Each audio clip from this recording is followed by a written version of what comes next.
Mataji, all obeisances, Mataji. Hare Krishna Mataji. And Pranam, Hare Krishna. So let's start. Hare Krishna Mataji. Hare Krishna.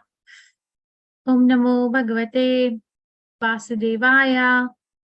Om Namo Bhagavate Vasudevaya. Om Namo Bhagavate Vasudevaya. Narayanam Namaskrityam Naram Sheva Narottamam Devim Saraswatim Vyasam Tato Jyavdirayet Nashtaprayeshu Bhadreshu Nityam Bhagavata Sevaya Bhagavati Uttama Shloke Bhaktir Bhavati Nashtaki. Reading from Srimad Bhagavatam, 4th Canto, Chapter 28, verse number 40. If anyone wants to read the verse, you can raise your hand. Mataji, may read. Has anyone raised the hand? And Madhumai Krishna Kanta Devi Dasi Mataji. Go ahead. Hare Krishna Mataji. Savyapakataya Atmanam Vetiriktaya Atmani Vidwan Swapna Ivam Amarsha Sakshinam Viraramaha. Thank you, Mataji. Hare Krishna. Yeah, Yushi Mataji, go ahead. Hare Krishna Mataji, Hare Krishna everybody. Sa vaipa kat atyatmanam vyatirikat ayatmani vidvan swapna evam amsha sakshi namam viraramaha. Thank you, Mataji. So, Saha, King Malayadhwaja, Vyapakataya, by all pervasiveness, Atmanam, the super soul, Vyatiriktaya, by differentiation, Atmani, in his own self, Vidwan, perfectly educated, Swapne, in a dream, Iva, like, Amarsha, of deliberation, Sakshinam, the witness, Viraram, became indifferent, ha, certainly. Translation by His Divine Grace Srila Prabhupada, Prabhupada Ki Jai. King Malayadhwaja attained perfect knowledge by being able to distinguish the super soul and the individual soul. The individual soul is localized, whereas the super soul is all pervasive. He became perfect in knowledge that the material body is not the soul and that the soul is the witness of the material body. Purport by His Divine Grace Srila Prabhupada, Prabhupada Ki Jai. The conditioned soul is often frustrated in trying to understand the distinctions between the material body, the super soul, and the individual soul. There are two types of Mayavadi philosophers, the followers of the Buddhist philosophy and the followers of the Shankara philosophy. The followers of the Buddha do not recognize that there is anything beyond the body. Nirvisheshvadi and Shunyavadi. That's what we are talking about here. The followers of Shankara conclude that there is no separate existence of the Paramatma, the super soul. They believe that the individual soul is identical with the Paramatma in the ultimate analysis. But the Vaishnava philosopher, who is perfect in knowledge, knows that the body is made of the external energy. But the Vaishnava philosopher, who is perfect in knowledge, knows that the body is made of external energy, and the super soul, the Paramatma, the Supreme Personality of Godhead, is sitting with the individual soul and is distinct from him. As Lord Krishna states in Bhagavad Gita, chapter 13, verse 3, Kshetragyam chapi mam vidhi sarvakshetreshu bharata kshetragnayor jnanam yattaj jnanam matam mama. O sign of Bharat, you should understand that I am also the knower in all bodies, and to understand this body and its owner is called knowledge. That is my opinion. The body is taken to be the field and the individual soul is taken to be the worker in that field. Yet there is another who is known as the super soul, who will, along with the individual soul, simply witnesses. The individual soul works and enjoys the fruits of the body, whereas the super soul simply witnesses the activities of the individual soul but does not enjoy the fruits of those activities.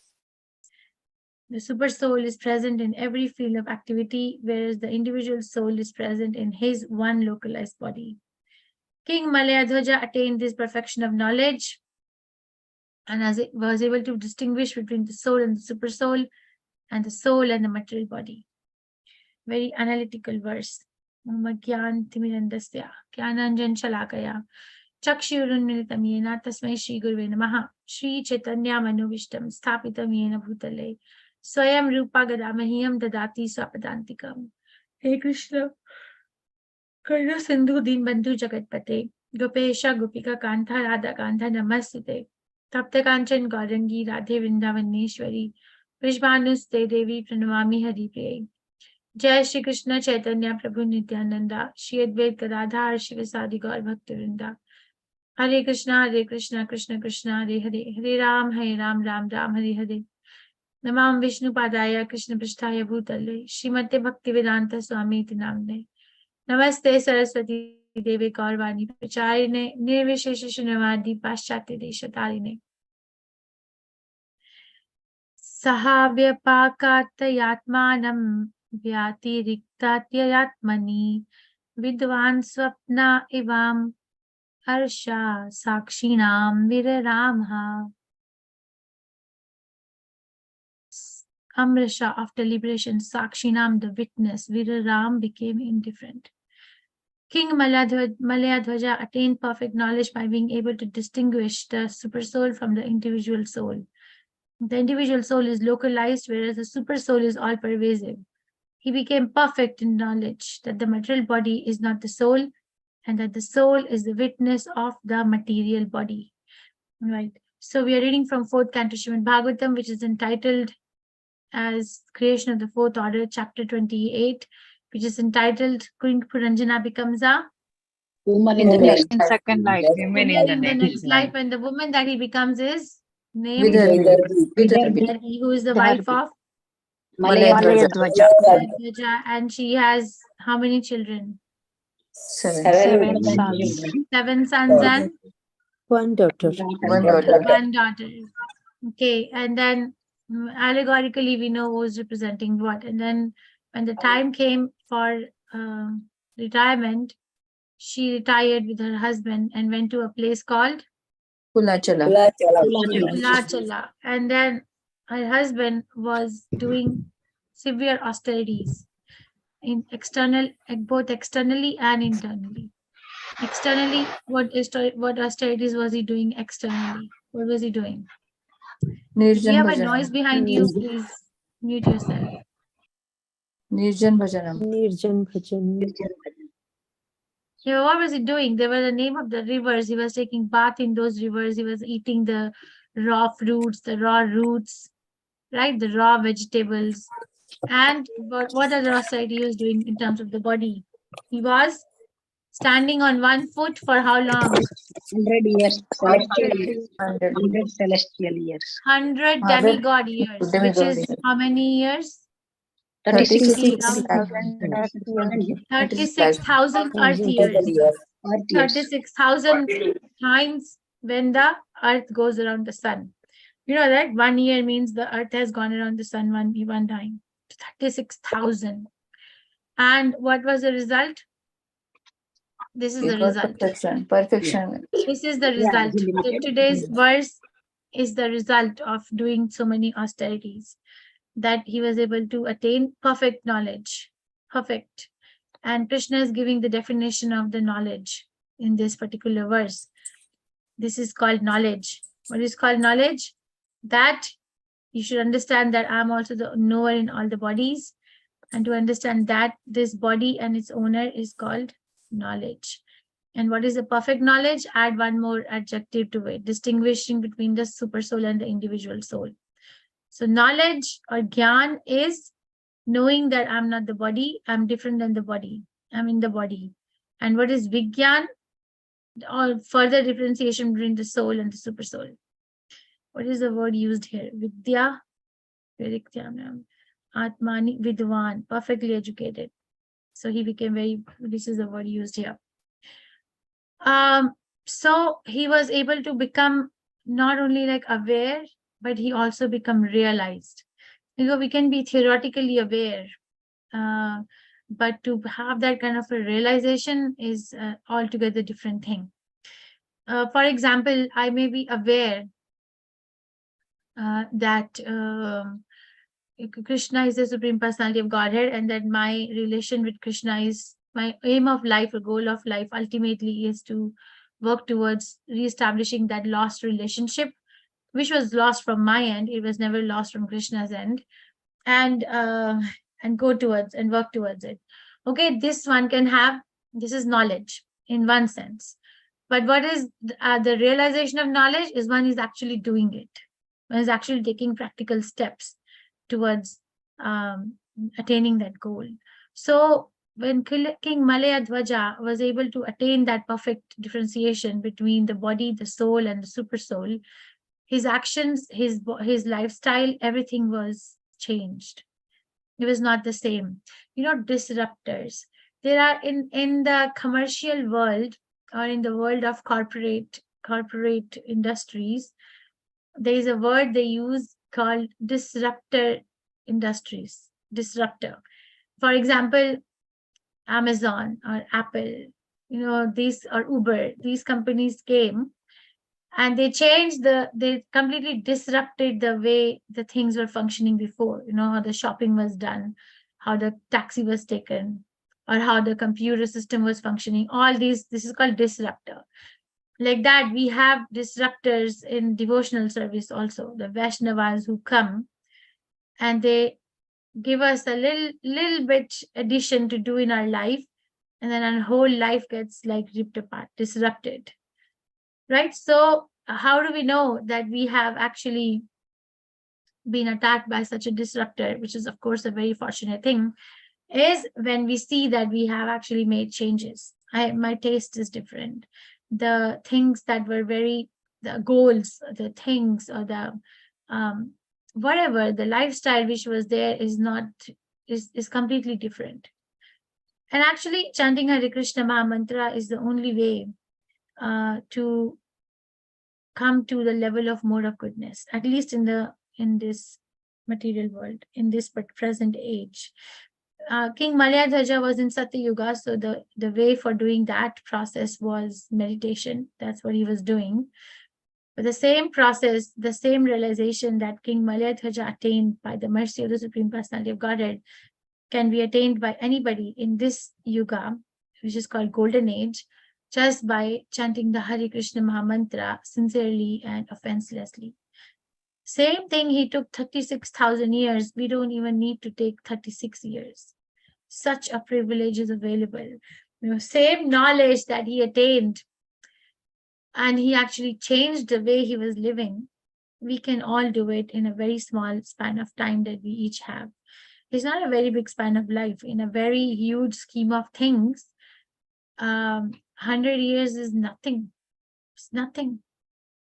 I have seen people who turn like 70 years, 80 years, and they don't even know how the time swept by their hand. It just like swept. They say the time just slipped from our hand. We don't even realize. So basically, it is true. It is true. It's not that they're faking it. It's true, because 100 years is nothing. In my eternity existence as an eternal soul, it's nothing. It's like a very small dot in a very big newspaper. Do you give importance to a very small dot in a very big newspaper? Very crowded. So, but that particular dot can become very important. We can become very important. We can actually take full advantage of this small amount of time by understanding and developing this knowledge, by giving our 10% into this particular aspect. So some people who say that Krishna consciousness is not important, or who say that we should not try to convince the people in general and don't disrupt. It says don't disturb the people and go and do Harinam on the street.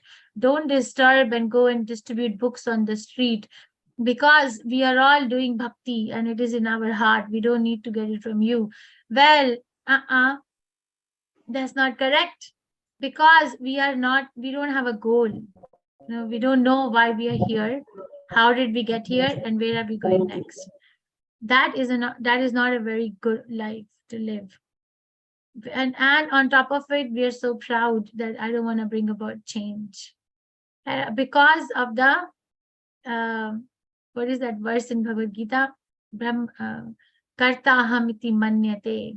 Ahankara vimudhatma. Karta aham iti manyate. Gune karmani sarvashaha. Ahankara vimudhatma. Thank you. Karta aham iti manyate. So prakarte kriyamanani gune karmani sarvasha. Actually, the work is done by material nature and the three modes of material nature. But because of being deluded, ahankara vimudhatma, because of being deluded, the conditioned soul thinks that I'm the doer of everything.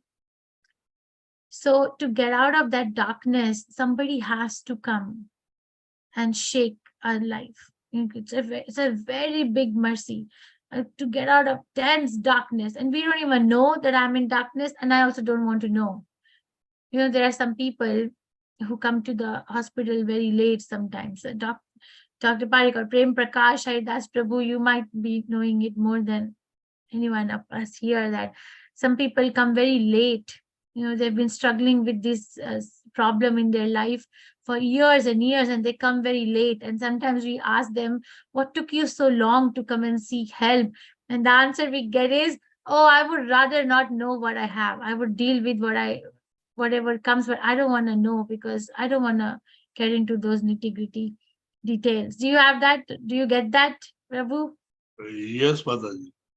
Very often. So, yeah, we get, because people have this fear that, okay, I would rather live with the problem. I would rather live with whatever disease I have, and I would rather just go on the type of life I have. I don't want to find out what the problem is. So what makes us, you have to come face to face because of avidya. It's avidya, because I'm thinking I'm the body. And if something is wrong to the body, I don't want to find out, because I don't want to go through the pain of treatment and pain of recovery. I don't want to do that because I'm fully convinced I'm body.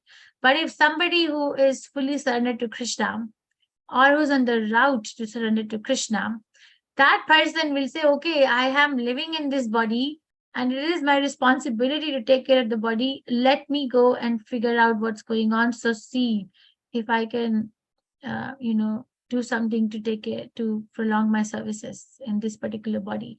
So the whole attitude, whole perspective is changed just by this basic knowledge. I'm not the body. And the fear, we want freedom from fear. How many of us love to be fearful? Oh, I would love to have a life filled with fears. No, Mataji. Hydrophobia, No one. phobia, this claustrophobia, this phobia, that phobia. Right? You want to be fearless, right? Fearless. They completely fearlessly moving around in the world. And how do we do that? When we actually come to the real understanding of what I am. That is very important. This person, Malya Dwaja, is not spending 36,000 years of his life for something which is very cheap. Is not. Don't underestimate the austerities that he's doing, and don't underestimate the time that Narad Muni is taking to tell us this particular pastime. There's a huge lesson for each one of us to know that it is important. It is vital and it is pivotal, and it is mandatory that we do this. It's mandatory that we become fearless before we have to face our next death and transition to another phase of life. And we cannot become fearless. People want to become so fearless that they do so many things, all our life. Whatever we're doing, Prabhupada explained earlier shlokas that we say something that I'm happy, or the happiness is just a situation that one comes by defeating some odds in life. Okay, I'm able to pass that exam. I got good scores, so I'm very happy. But the passing the exam was a struggle. So every struggle that we go through, and we make small wins, and we say that is the definition of happiness. I'm not saying that one should not do all that, but one has to know and put a word to what's what. At some point in life, we need to put a word to what's what. That's not real happiness. It's not going to last, because the next struggle will come, and then the next struggle, and the next struggle. And sometimes we become happy because we overcome the struggle. Sometimes we become unhappy because we are still we succumb to the struggle, whatever the case may be. but then that's dvanda, right? Duality. That's two. How do we stop that? Or do we even think that we can stop that? Is a big thing. If you have ever thought, then you are like in, Manushya Nam Sahasreshu Kashchitete Siddhaye category. So, and people are, Mayavadis, they are also trying to become fearless, because if their fear is that the body is going through birth, death, old age, and disease, these are all discomforts. So God cannot have the material body, because if there is a body in God, that means that that body must also go through birth, death, old age, disease. So better to conceptualize God as either like Nirvisheshvadi, which is the Shankara philosophy, that there is Nirvishesh, or there is no Vishesh, or there is no quality, or Paramatma and Atma are one in the eternal sense, or Shunyavadi, or there is no God. There is nothing beyond this body. There is no God. But in the very deepest sense, this is nothing but an attempt to overcome the fear of having a body in a very, very deepest sense.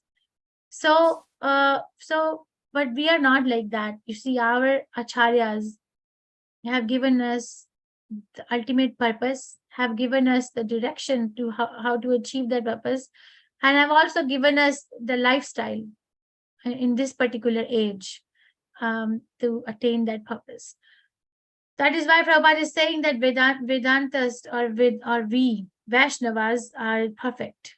Vaishnava philosophy is perfect, because we know that the body is made of external energy, and external energy, what is constant in external energy? Yes, it says in 13th chapter also, the external energy, the Prakriti, what's constant in it? Change. What is it? Change. There is always a change. Change, yes. Mutation is the word used in Bhagavad Gita. Yes, change. Yes, so change is a constant quality of the material nature. And anything that is coming off of material nature will change, because that's like inbuilt in it, right? So like that, because the material body is a product of the external energy, it is going to change. So rather than getting fearful of the change, we can actually observe that change and be fixed in the purpose. Like we really can become fixed in that purpose if we have that purpose, and if we sincerely and consciously work and pray to achieve that purpose. But then there is something which is unchangeable. Actually, there are two things which are unchangeable. So what are the two things which are unchangeable? And when we say the body, it means both subtle and gross body. Both are external energy, Bahiranga Shaktis. The subtle body and the gross body, mind, intelligence, false ego, is also subjected to the change. And external body is visibly subjected to the change. But then beyond this change is something which is unchangeable, or the world that is always kuthastha, fixed. What is that? What are those two things which are always fixed and never change? What are those two things? Soul and super soul. Soul and super soul. Very nice. Thank you for being awake. Soul and super soul. So, but then they're not same. They're not same quantitatively. They may be same in the mula sense, or in the root level sense, qualitatively, in the sense that both are Sat, Chit, and Ananda. But quantitatively, there's a huge difference. Prabhupada gives example in Isopnishad to compare this. Two examples he gives. One is the fire, and the fire has heat and light, right? The fire has heat and light. So in one sense, the heat and light is fire, but then there is also the spark of the fire does not have so much potency as the fire itself has. So basically, if I'm a spark of the Supreme Personality of Godhead, I may have the small quality of the Supreme Personality of Godhead, but nothing like complete, nothing in toto. And the other example Prabhupada gives is the ocean and a drop of ocean. The drop of ocean qualitatively can be one with the ocean, but it is nowhere, as huge as the ocean. So in that way, I am in the body. And what am I doing in the body? I am observing. And with me is sitting the super soul, who has always been a witness and a best friend to me. But the problem is, because I am in the material world, and because I have, from my desire, kind of forced Krishna to give me the gross and subtle body coverings, it appears that I am suffering. That's why Prabhupada says this, if you literally understand. Individual soul works and enjoys the fruits of the body, whereas the super soul simply witnesses the activities of the individual soul and does not enjoy the fruit of those activities. So how can we say that because soul is spiritual, so how is it enjoying the material fruits of the body? It is enjoying the fruits of the body because the individual soul did desire. You see, we did desire. Now, for us to be able to forget Krishna is very difficult. And the soul cannot forget Krishna. Soul does not know anything other than Krishna. But Krishna has to make such big arrangements to help us to forget him. And in that way, we have to take accountability and cannot blame the Supreme Personality of Godhead. Why did you put me here in this first place? Because I wanted to. And once we start with that accountability, the journey becomes easier. It's not a blame anymore. It's not like anger anymore. It's not like despair anymore. Okay, so the fruit, I am enjoying the fruit of the body. In a very root sense, also it means that I am able to forget Krishna. But in a real world, in a real sense, once we come back to our original identity, with that I'm soul and part and parcel of Krishna, a person cannot forget Krishna. Devamrita Maharaj explained this point so nicely a few months ago in Gita Nagari. He said, when somebody really falls in love with Krishna, then they wouldn't care who is talking about Krishna, they would want to hear. He gave an example of a lover. There are two lovers, and and they are separated by distance and time. Somebody is at some other place, somebody is at some other place.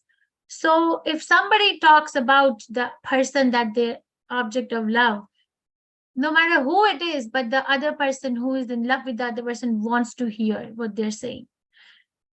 Right? In that way, once we really, really, really fall in love with Krishna, and I hope it happens in this life, then it wouldn't matter at that age, at that time, that who's talking. We have example of Radharani. She's like in conversation with a bumblebee.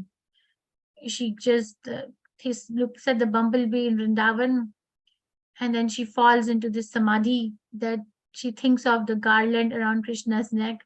And then there's this bumblebee, and she's sending message to Krishna. And she's thinking that bumblebee is gonna go and sit on the garland around Krishna's neck. So she's actually expressing her anger to bumblebee for Krishna. And then later on, after expressing anger, she expresses her concern. And then she expresses her feelings that she's missing so much. She's missing him so much. So you say, it doesn't matter. It's just a bumblebee. How many of us are going to the bumblebees and talking about Krishna? Anybody here? No, Mataji. No, So that is a result of actually attaining this particular knowledge, that we are able to, function according to our identity. Our activities are driven by our identities. They are. Let's say, for example, if somebody is a parent of a young child, their whole activity is around that young child. Their work hours, their sleeping pattern, their eating pattern, their bathing, right? Or they're going out, they'll give 100 times a thought, should we go out or should we not go out? Because it is around that identity that I am a parent of a small child. Or if somebody is an official person in an office, their whole existence in that particular context is around that identity. How are they interacting with other people? What kind of contracts they're making to make their company or whatever they're working for excel in their field? Like, what are the projects? How and who are the new hires who have to be given raise? All these things, the thought, the activity is around that identity. So it's not a small thing. Malaya Dwaja did austerity for 36,000 years to establish that identity and become perfect. And we can do it in less than 36 days if we are able to chant the Hare Krishna Maha Mantra with no